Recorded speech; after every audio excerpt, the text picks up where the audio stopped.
ఈ మధ్యకాలంలో కామన్ అయిపోయింది. రెండేసి పెళ్ళిళ్ళు అట్లా. అసలు ఇవన్నీ ఎందువల్ల జరుగుతున్నాయి కారణం అంటే మనకి గ్రహాలు ఇబ్బందులు ఇవన్నీ ఎందుకు వస్తున్నాయంటే కొన్ని గ్రహాల కాంబినేషన్స్ వల్ల, కొన్ని దోషాల వల్ల. ఇప్పుడు కొన్ని దోషాలు అట్లనే మంగళ దోషాలు అని మనం తమిళనాడులో చెప్పుకుంటూ ఉంటాం.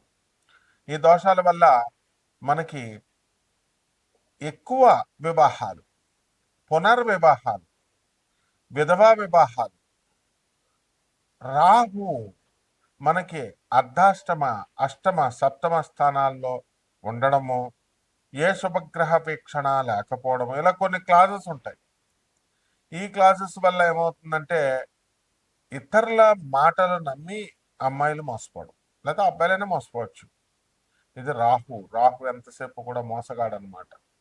కాబట్టి సప్తమ రాహులో మనకి ఉన్నప్పుడు ఏమవుతుందంటే విధవా సంభోగం జరుగుతుంది అన్నారు. మరి ఇవన్నీ శాస్త్రాల్లో ఊరికనే చెప్పారా అండి అని అంటే మనకి కాదు. శాస్త్రాల్లో చెప్పినటువంటివి ఎప్పుడు కూడా ఆధారాలు ఉంటాయి అన్నమాట. ఒక ప్రాక్టికల్గా ఒక పర్సన్ ఉన్నాడు. అతను నెల్లూరుకు చెందినటువంటి వాడు. ఏమండి, సప్తమ రాహు ఉన్నాడురా, నీకు విధవా సంభోగం జరుగుతుంది అని అంటే అతను మామూలుగా అనుకున్నాడు. ఏమీ లేదండి గురువు గారు అన్నది 20 సంవత్సరాల క్రితం మాట.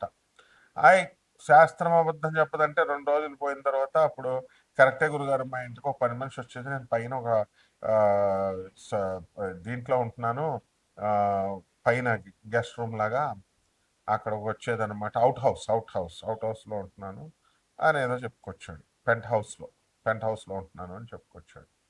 సో మరి శాస్త్రం తప్పు చెప్పలేదు కదా. అలాగే పాపం ఏదో వివాహం చేస్తారు. వివాహానికి చేసిన తర్వాత అత్యంత ఆడంబరంగా, అత్యంత ఆ, ఖర్చుతో కూడుకుని పెళ్లి చేస్తారు. పెళ్లి చేసిన తర్వాత ఆ వివాహాలు నిలబడాలి కదా. వాడు మోసగాడైతే ఇగో, అందరూ ఈ మధ్యకాలంలో ఏంటంటే వివాహాలు ఎందుకు చెడిపోయినాయి అంటే ఇగో వాళ్ళే చెడిపోయినాయి అంటున్నారు. ఇగో వాళ్ళు ఎప్పుడు చెడిపోవండి. మోసపూరిత లక్షణాల వల్ల చేరిపోతాయి. హిపోక్రటిజం మెయిన్గా. హిపోక్రైట్స్ అయితేనే మనసులో ఒకటి పైకోటి ఉన్నటువంటి వాళ్ళ వల్ల చెడిపోతాయి. ఈ పాపం ఈ అమ్మాయి అబ్బాయి ప్రేమించుకునేటప్పుడు ఓపెన్గా ఉన్నారా లేదా చూడాలా. సైలెంట్గా నల్లులుగా ఉంటారు చాలా మంది, వేసేస్తారు దెబ్బ. సైలెంట్ కిల్లర్స్ అనమాట. ఎప్పుడు బొడబడ బడబడ మాట్లాడే వాళ్ళు ఉంటారు. వాళ్ళు పాపం వాళ్ళు ఏ దెబ్బ వేయరు, వాళ్ళు ప్రేమలు సక్సెస్ అవుతాయి. కాబట్టి ఈ యొక్క మంగళ దోషాలు, ఈ యొక్క రాహు దోషాలు, మళ్ళీ కొత్తగా కాలసర్ప దోషాలు వచ్చినాయి. ఈ కాలసర్ప దోషాల గురించి కొన్ని వందల వీడియోస్ మనం వింటున్నాం.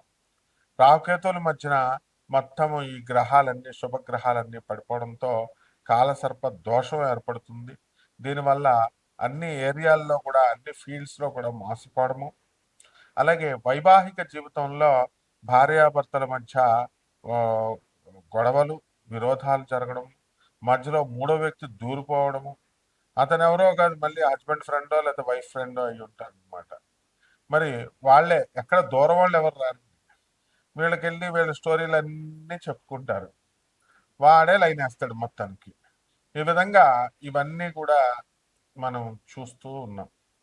వినడానికి కొంచెం బెటర్గా ఉన్నా ఇవన్నీ బెటర్ ఎక్స్పీరియన్సెస్ అందరికీ కూడా. మరి పునర్వివాహాలు చాలా మందికి పాపం మరణాలు సంభవిస్తున్నాయి. సంభవించినప్పుడు ఈ మరణాల వల్ల మరి విధవ కింద, నువ్వు విధవైపోయావు కాబట్టి నువ్వు ఉండిపో, అలాగ మరి మ్యారేజ్ చేసుకోకూడదు అని ఇదివరకు ఉండేవి ఆంక్షలు. అవన్నీ కూడా ఇప్పుడు మారిపోయింది. చాలా మంది మంచి అత్తగారులు, మాంగారులు కూడా ఉన్నారు. తమ కొడుకు చచ్చిపోతే తమ కోడల్ని కూతురుగా చూసుకొని మళ్ళీ వివాహం అనేటటువంటి దాన్ని మళ్ళీ వాళ్ళు చేస్తున్నారు. ఈ విధంగా మొదటిసారి భర్త చనిపోయాడండి, లేదా భార్య చనిపోయింది, రెండో పెళ్లి చేస్తారు. రెండో పెళ్లి చేసినప్పుడు మళ్ళీ మళ్ళీ చనిపోయాడు, లేకపోతే ఏదో డైవర్స్లు వచ్చి విడిపోయారు. మూడో పెళ్లి చేయాలి. మూడో పెళ్లి డైరెక్ట్ చేయరండి. అరటి చెట్టుని చేసి అరటి చెట్టుని కొట్టేసి ఆ తర్వాత ఆ వివాహాన్ని చేస్తారు. ఇలా పునర్వివాహాలు ఇవన్నీ కూడా మనం ఈ దోషాల వల్ల జరుగుతూ ఉంటాయి. ఏమండి మరి వీటికి ఏంటండి అంటే సర్పదోష నివారణం కోసం ఆ సర్ప ప్రతిష్టలు చేయిస్తూ ఉంటారు. మరి బ్యాంకులో పనిచేసేటటువంటి ఒక అమ్మాయి నా శిష్యురాలు ఉండేది. ఈ ఏమండి నాకు ఉన్నటువంటి దోషాలకి పంతులు గారిని అడిగాను, పూనకాలంలో ఆవిడని అడిగాను. అందరూ కూడా సర్పదోషాలు ఉన్నాయన్నారు. ఆ సర్పదోషాలు మనం చేయించుకున్నాం. సర్పదోషాలు చేయించుకుంటే మనకి ఏమైందండి? సర్పదోషాలకి మరి నాకేం పని అవ్వలేదు, 3.5 లక్షలు అప్పు అయిందండి అన్నారు.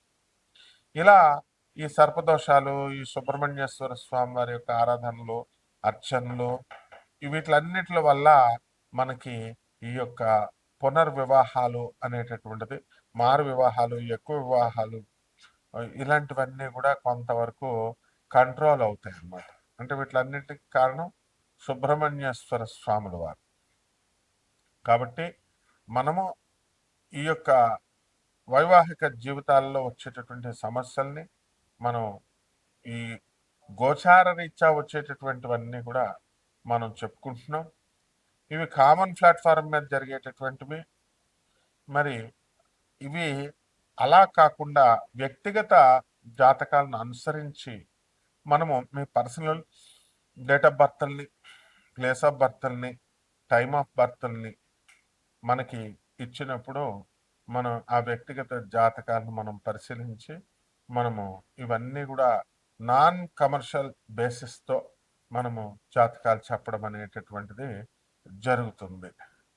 కాబట్టి మనందరము ఏం చేయాలండి అని అంటే, మనము ఈ ఎవరికైతే ఈ యొక్క సందేహాలు ఉన్నాయో, వ్యక్తిగత జాతకాలు బాగు చేసుకోవడం కోసం అటువంటి వాళ్ళు మరి మన ఫోన్ నెంబర్కి, మన అమెరికా నెంబర్కి కాల్ చేయండి, లేకపోతే నా ఇండియా నెంబర్కి నాకు కాల్ చేయండి, లేకపోతే వాట్సాప్లు చేయండి. నాన్ కమర్షియల్ బేసిస్తో మేము చెప్పడం జరుగుతుంది.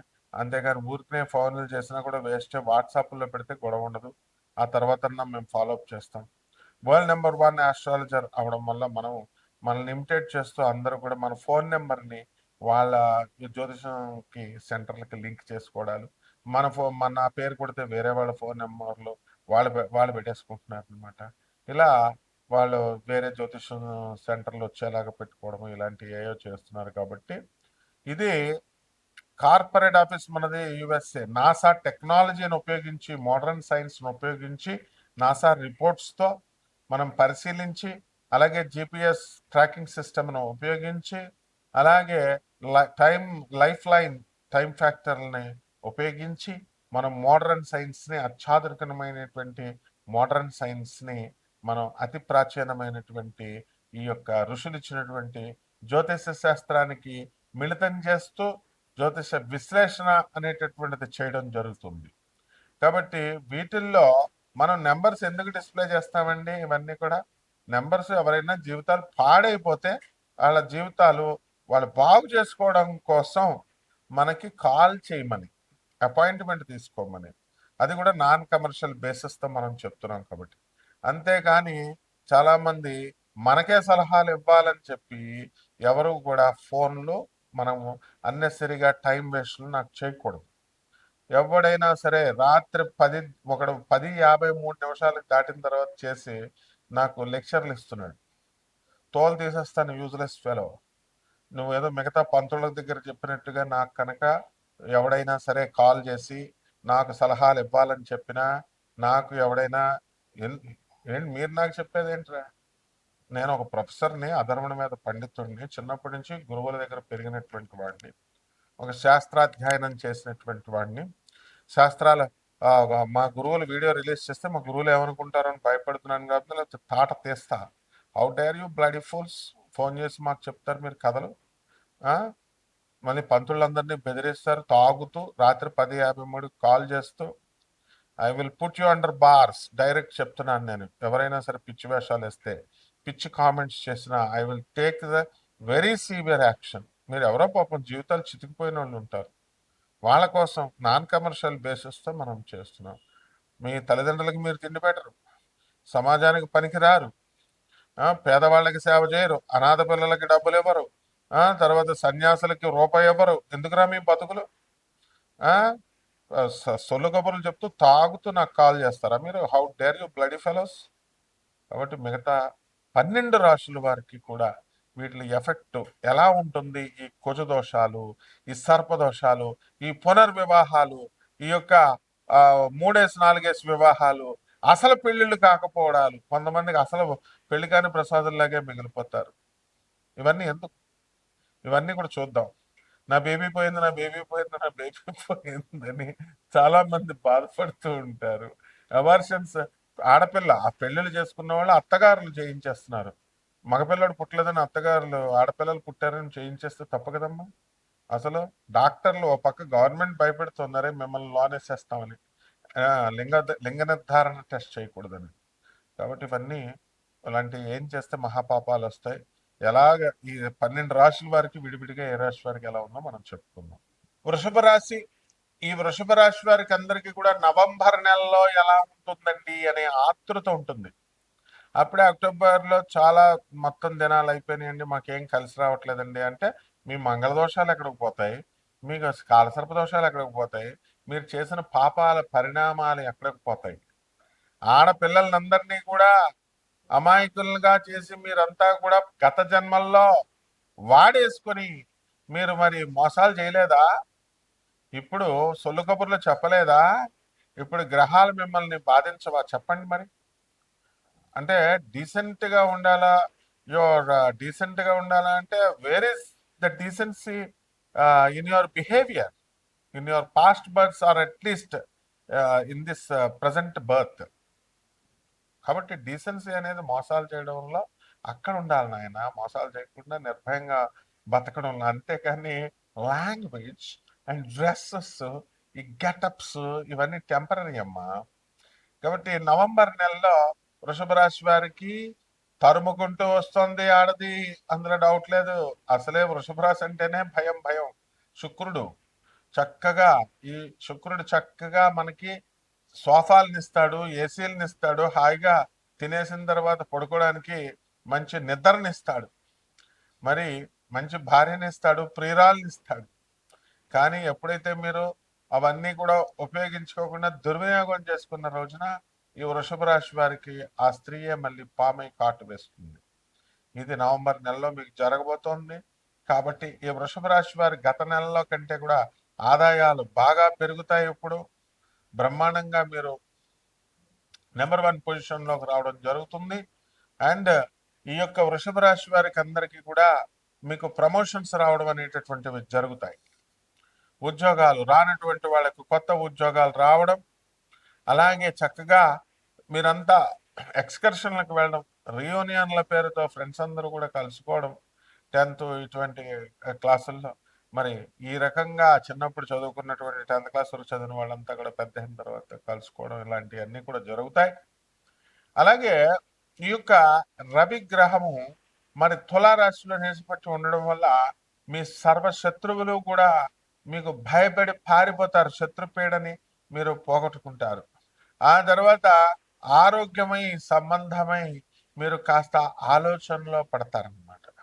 కాబట్టి ఈ రకంగా మనకి ఈ యొక్క వృషభ రాశి వారికి నవంబర్ నెలలో మంచి కాలంగా మనం చెప్పుకోవచ్చు. అలాగే ఈ అధికమైనటువంటి ఖర్చులు, బంధువులు అందరూ కూడా మీ ఇళ్ళకి రావడం, మీరు గతంలో బంధువుల ఇళ్ళకి వెళ్ళడం, ఇవన్నిటి వల్ల మన ఖర్చు కూడా చాలా అధికంగా ఉంటుంది. ఇక పరిహారాల దగ్గరికి వచ్చేసరికి మనకి ఈ వృషభ రాశి వారికి అందరికీ కూడా ఏం జరుగుతుందండి, మనకి ముఖ్యంగా అర్ధాష్టమ కేతుగ్రహ ప్రభావం వలన విపరీతమైనటువంటి డిప్రెషన్కి గురవుతారు మీరు. కాబట్టి ఎవరైతే మిమ్మల్ని డిప్రెషన్లో పడేస్తారో అటువంటి వాళ్ళతో మీరు స్నేహం అస్సలు చేయకూడదు. కాబట్టి బంధువులైనా మిత్రులైనా, కాబట్టి ఇందులో ఏంటంటే ఈ కేతు గ్రహం బాగుండలేదు. కాబట్టి మనము పరిహారాలు ఏం చేసుకోవాలంటే కేతు జపం చేసుకోవాలి, కేతు స్తోత్రాలు చదువుకోవాలి. కేతువుకి కిలోంపావు ఉలవల్ని, ఆ యొక్క ఆవు పేడ రంగు ఉన్నటువంటి వస్తువులను కానీ, లేదా చక్కగా మనకి ఏం చేయాలండి, మనము మల్టీ కలర్డ్ వస్త్రాలని ఇచ్చి పేద ప్రజలకి దానం చేసుకోవాలా. ఉలవచారు కాసి పేదవాళ్ళందరికీ కూడా భోజనాలు పెట్టాలా. ఈ విధంగా మనము దశమహావిద్యల్లో ఒకటైనటువంటి ధూమావతి అమ్మవారి యొక్క హోమాన్ని మేళల్లో జరిపించుకోవడం ద్వారా అద్భుతంగా ఉంటుంది. శుభమస్తు.